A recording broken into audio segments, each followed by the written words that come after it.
Perhatian, PDKT Online akan dimulai beberapa saat lagi. Mari siapkan hati kita untuk memuji dan menyembah Tuhan.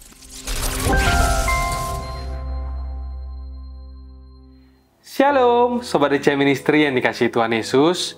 Puji syukur pada Tuhan, kita boleh kembali lagi bertemu dalam PDKT Online minggu ini dengan kondisi yang baik tanpa kekurangan sesuatu apapun.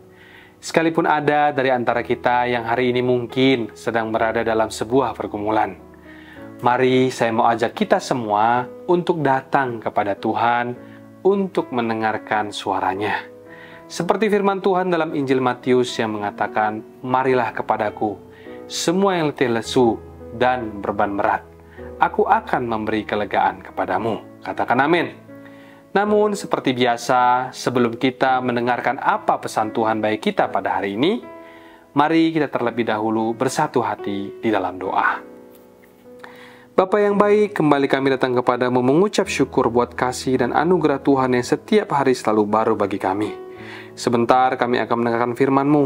Berbicaralah ya Tuhan, singkapkan rahasia firman-Mu. Urapi setiap kami yang mendengar. Hari ini mujizat akan terjadi.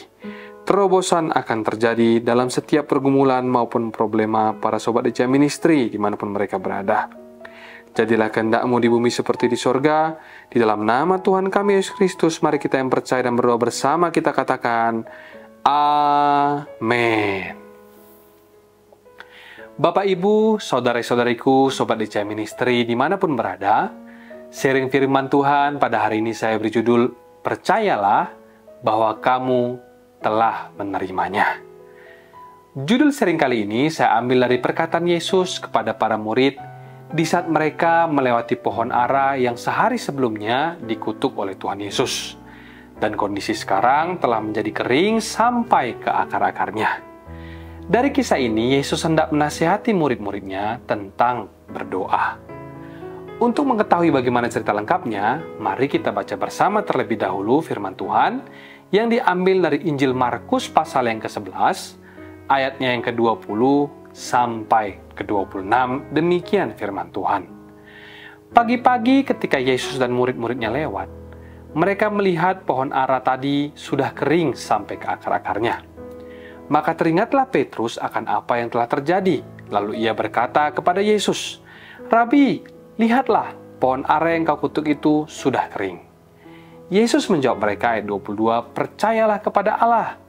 Aku berkata kepadamu, sesungguhnya barang siapa berkata kepada gunung ini, beranjaklah dan tercampaklah ke dalam laut, asal tidak bimbang hatinya, tetapi percaya bahwa apa yang dikatakannya itu akan terjadi, maka hal itu akan terjadi baginya." Lalu selanjutnya di ayat 24 dikatakan, "Karena itu aku berkata kepadamu, apa saja yang kamu minta dan doakan, percayalah bahwa kamu telah menerimanya, maka hal itu akan diberikan kepadamu. Dan jika kamu berdiri untuk berdoa, ampunilah dahulu sekiranya ada barang sesuatu dalam hatimu terhadap seseorang, supaya juga Bapamu yang di sorga mengampuni kesalahan-kesalahanmu." Lalu ayat yang terakhir, ayatnya yang ke-26 dikatakan, "Tetapi jika kamu tidak mengampuni, maka Bapamu yang di sorga juga tidak akan mengampuni kesalahan-kesalahanmu." Doa itu pasti dijawab, katakan amin. Saudaraku, tidak ada benda di bumi yang kita lempar ke atas, tidak turun lagi ke bawah karena ada gravitasi. Gravitasi doa itu adalah jawaban Allah. Allah kita pasti akan menjawab doa kita, namun pertanyaannya adalah, apakah kita percaya ketika kita berdoa? Dan apakah kita percaya saat kita sungguhan menerima jawabannya? Jangan sampai kita seperti orang-orang yang berdoa agar Petrus dilepaskan dari penjara, tetapi saat Petrus benar-benar keluar dari penjara dan tiba-tiba datang mengetuk pintu rumah di mana mereka sedang berdoa, semua mereka ragu dan berkata, "Tidak mungkin." Saudaraku, kalau kita berdoa, kita harus berdoa dengan iman percaya. Sebab kalau tidak, nanti saat doa itu dijawab, kita akan berkata itu sebuah kebetulan. Atau waktu kita menerima, kita nggak percaya, sehingga berkat Tuhan itu tidak bisa datang. percayalah bahwa kamu telah menerimanya. Bukan akan menerimanya, tetapi telah menerimanya. Sesungguhnya firman Tuhan kali ini memberitahu kepada kita, kalau kita menerima itu, sudah terjadi di saat kita percaya, bukanlah di saat mujizat itu terjadi, ya kan? Sebab manusia itu punya kecenderungan untuk melihat dulu, baru dia percaya. Tetapi dalam dunia Tuhan itu berbeda, saudara. Kita harus percaya dulu, baru melihat. Ada amin? Jadi di ayat-ayat sebelumnya, sebelum ayat 20, ada cerita di mana Yesus mengutuk pohon ara karena tidak menghasilkan buah. Barulah kemudian di ayat 20, itu berarti sekitar pagi-pagi di keesokan harinya, Yesus bersama para murid kembali lagi melewati jalan itu. Lalu saat dari jalan itu, di ayat 21 teringatlah Petrus akan apa yang telah terjadi, lalu dengan spontan berkata, "Rabi," atau "Guru, lihat, pohon ara yang kau kutuk itu sudah kering." Dari respon Petrus dalam ayat ini kita bisa melihat kalau saat itu, Petrus masih punya iman yang sama dengan kebanyakan kita, yaitu iman yang bisa dikatakan masih kekanak-kanakan atau belum dewasa iman. Barulah nanti setelah pencurahan Roh Kudus, Petrus kemudian diubahkan. Dia menjadi seseorang yang punya iman yang luar biasa. Bahkan dengan imannya, Petrus menyembuhkan seseorang pengemis yang sudah lumpuh sejak lahir. Kabar baiknya bagi kita hari ini adalah kalau saja Petrus pernah jadi kayak kita suatu hari nanti, kita semua juga bisa menjadi seperti Petrus. Ada amin? Kembali ke cerita dalam Markus 11 yang kita baca tadi, setelah Petrus berkata kepada Yesus, "Rabi, lihatlah pohon ara itu." Lalu kemudian apa yang dikatakan Yesus kepadanya? Di ayat 22, Yesus menjawab mereka, "Percayalah kepada Allah." Yesus bukannya mengiyakan apa perkataan Petrus, tapi Yesus malah menyuruh dia untuk percaya kepada Tuhan. Yesus sepertinya menegur Petrus, kenapa? Karena kan harusnya Petrus sudah percaya kalau pohon ara itu sudah mengering sejak Yesus mengatakannya. Lantas, kenapa dia perlu pakai konfirmasi lagi? Mungkin kira-kira begitulah makna dari perkataan Yesus dalam ayat 22 ini. Sebab bagi Tuhan Yesus, pohon ara itu sudah kering sewaktu dia mengatakannya. Tetapi bagi Petrus, pohon ara itu kering waktu Petrus melihatnya. Disinilah terletak perbedaan waktu kapan kita menerima. Yesus hendak mengajarkan dan menasihati kita tentang doa. Kalau sesungguhnya mujizat itu sudah diterima sebelum mujizat itu terjadi, dan di saat kita percaya, itu sudah ada dan dikandung dalam iman kita. Meskipun, saya ulangi lagi, meskipun belum kelihatan nampak mata atau belum kita alami. Kalau kita percaya sudah pasti, cepat lambat mujizat itu akan didapat. Sewaktu kita sedang membaca Alkitab atau merenungkan firman Tuhan, serta mendengarkan khotbah seperti ini, kalau kita dapat sesuatu, lalu kita percaya dan yakin di hati, sesungguhnya kita sudah menerimanya. Ada amin, saudara? Itulah sebabnya Yesus berkata, "Percaya dong sama Allah, percaya jugalah kepadaku," kata Yesus kepada Petrus. Jadi poin ke-1 atau poin pertama dari sharing hari ini adalah, kalau kita berdoa, maka berdoalah dengan iman. Berdoa itu harus dengan percaya, dengan segenap hati, dan jangan bersandar kepada pengertian kita sendiri. Amsal 3 katakan. Lalu kemudian di ayat selanjutnya, ayat 23, Yesus berkata kepada murid, "Sesungguhnya, barang siapa berkata kepada gunung ini, beranjaklah dan tercampaklah ke dalam laut, asal tidak bimbang hatinya tetapi percaya bahwa apa yang dikatakannya itu akan terjadi, maka hal itu akan terjadi baginya." Selain dari kita harus berdoa dengan iman, doa kita itu juga harus jelas. Catat poin yang kedua, kalau kita berdoa, doa kita itu harus jelas, saudara. Seperti apa yang dikatakan dalam ayat tadi, sesungguhnya barang siapa berkata kepada gunung ini, beranjaklah dan tercampaklah ke dalam laut, kita bisa melihat ada sebuah instruksi yang jelas dalam kalimat itu. Sebab itu marilah kita membiasakan diri untuk punya clarity atau kejelasan saat kita berdoa. Berdoalah dengan kalimat yang jelas, tidak bertele-tele seperti kebiasaan orang-orang yang tidak mengenal Allah. Karena Allah Bapa kita mengetahui apa yang kita perlukan sebelum kita meminta kepadanya. Kenapa doa harus jelas? Tentunya juga punya tujuan agar ke depan nanti kita bisa melihat juga dengan jelas pertumbuhan maupun perkembangan doa dari setiap kita. Dan yang terpenting adalah kita bisa menyaksikan Allah bekerja menggenapi satu persatu doa kita dari waktu ke waktu. Sekalipun tangan Tuhan itu tidak kelihatan, tetapi tanda-tanda Tuhan itu nyata.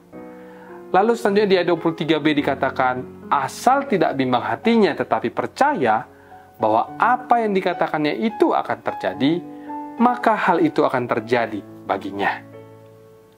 Poin ketiga, kalau kita berdoa maka berdoalah dengan tidak bimbang. Sebab orang yang bimbang, kata Yakobus, sama dengan gelombang laut yang diombang-ambingkan kian kemari oleh angin. Orang yang demikian janganlah mengira bahwa ia akan menerima sesuatu dari Tuhan, sebab orang yang mendua hati tidak akan tenang dalam hidupnya. Dari Markus pasal 11 ayat yang ke-23b tadi kita bisa menangkap bahwa apapun yang kamu katakan terjadi, itu akan terjadi selama itu adalah sesuatu yang sesuai dengan firman Tuhan. Sebab Tuhan tidak pernah berjanji untuk memberkati perkataan manusia, tetapi Tuhan berjanji untuk menggenapi perkataannya. Ada kuasa di dalam mulut dan lidah bibir orang percaya. Jikalau pengakuan imanmu negatif, maka terjadilah yang negatif. Tetapi kalau kita mengklaim firman Tuhan, mengklaim janji-janji Tuhan, mengutarakannya terus-menerus, lama-lama bukan hanya diri kita sendiri yang dikuatkan, tetapi juga orang lain yang mendengarkannya pun mendapat kekuatan. Belum lagi dengan keadaan sekitar yang akan juga ikut diubahkan karena ada kuasa di dalam firman Allah. Berdoa itu juga harus berani, saudara. Berani karena kita tahu pasti bahwa ini adalah kehendak Allah. Namun sekalipun kita nggak pasti bahwa apa yang kita doakan itu adalah kehendak Tuhan, kita tetap harus berani.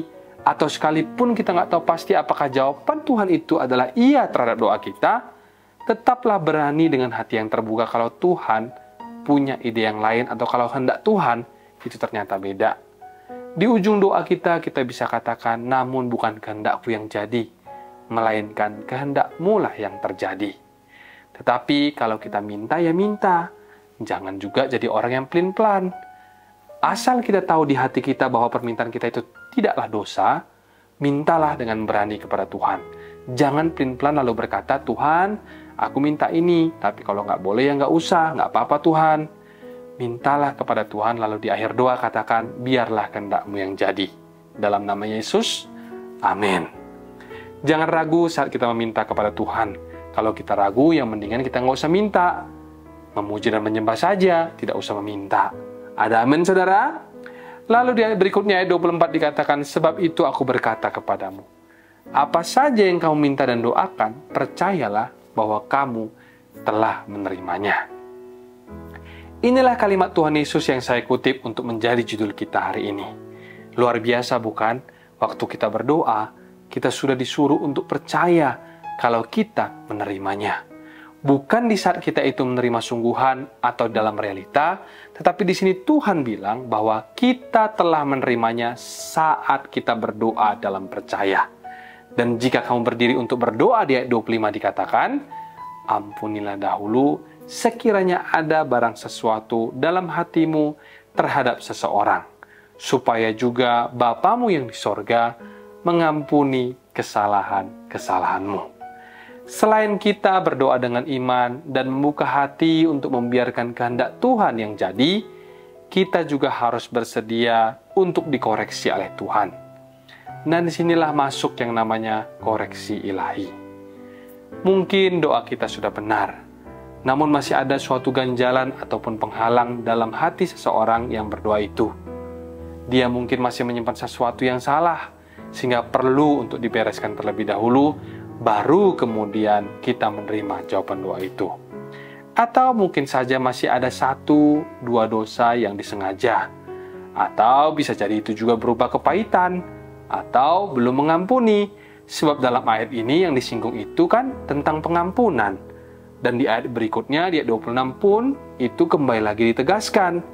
Demikian firman Tuhan, tetapi jika kamu tidak mengampuni, maka Bapamu yang di sorga juga tidak akan mengampuni kesalahan-kesalahanmu, alias doanya terhambat, padahal tidak ada yang salah dengan doanya, tetapi ada sesuatu hal yang membuat Tuhan menjadi tidak berkenan. Poin keempat atau poin terakhir dari sharing kita hari ini, kalau kita berdoa berarti kita juga harus siap untuk dikoreksi oleh Tuhan. Karena bagi Tuhan, sesungguhnya karakter kita itu juga sama pentingnya atau bahkan lebih penting daripada jawaban doa kita tersebut. Jadi dari sharing kita hari ini yang berjudul Percayalah bahwa kamu telah menerimanya, 4 poin yang dapat kita petik. Yang pertama, kalau kita berdoa maka berdoalah dengan iman. Yang kedua, kalau kita berdoa, doa kita itu harus jelas. Yang ketiga, kalau kita berdoa, maka berdoalah dengan tidak bimbang. Yang terakhir atau yang keempat, kalau kita berdoa, berarti kita juga harus siap untuk dikoreksi oleh Tuhan. Saudaraku yang terkasih, mujizat itu nyata dan sudah terjadi, bahkan sedang terjadi bagi Anda, bagi saya, dan bagi kita semua, atas semua pergumulan setiap kita pribadi lepas pribadi.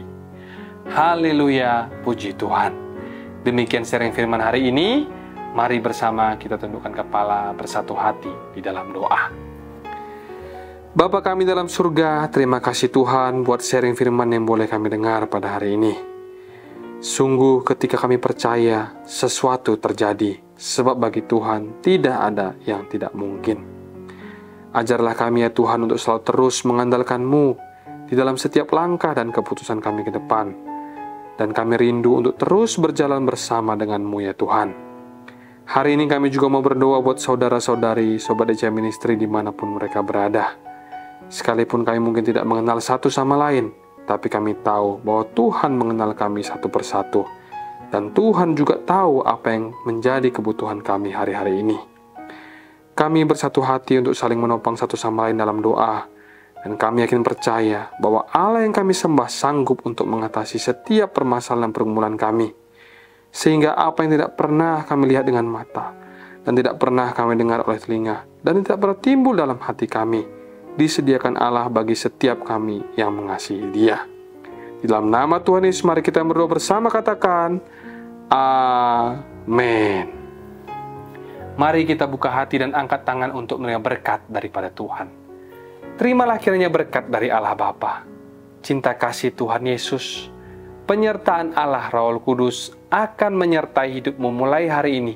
Bahkan sampai kali yang kedua Tuhan Yesus datang menjemput kita, namamu tercatat di dalam kitab kehidupan. Dalam nama Tuhan Yesus yang percaya dan diberkati, katakan bersama, Amin, Amin, Amin. Tuhan Yesus memberkati, Shalom dan sampai jumpa.